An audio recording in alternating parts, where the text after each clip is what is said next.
Hej, det er Knud Damgaard fra Liberal Alliance Sjællands Storkreds. Jeg er lige ude at skovle sne. Det er skønt, man får røde kinder, får lidt frisk luft, og naboerne de er glade for, at man vedligeholder sin ejendom.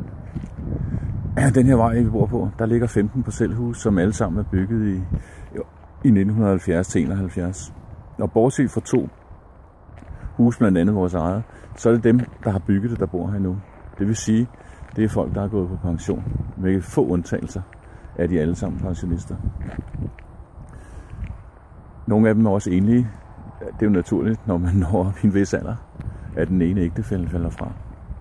De her mennesker, de skal se frem til, at deres sidste sparepenge, de ryger til en højere grundskyld.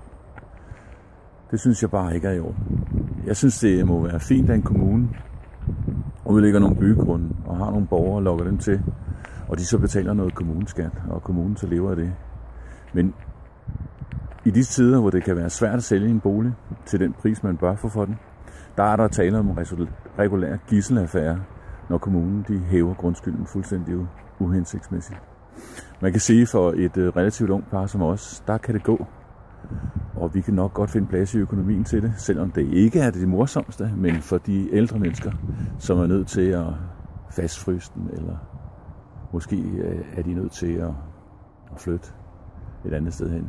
Det er altså et sted her, hvor de har bygget et liv op med børn og nu børnebørn.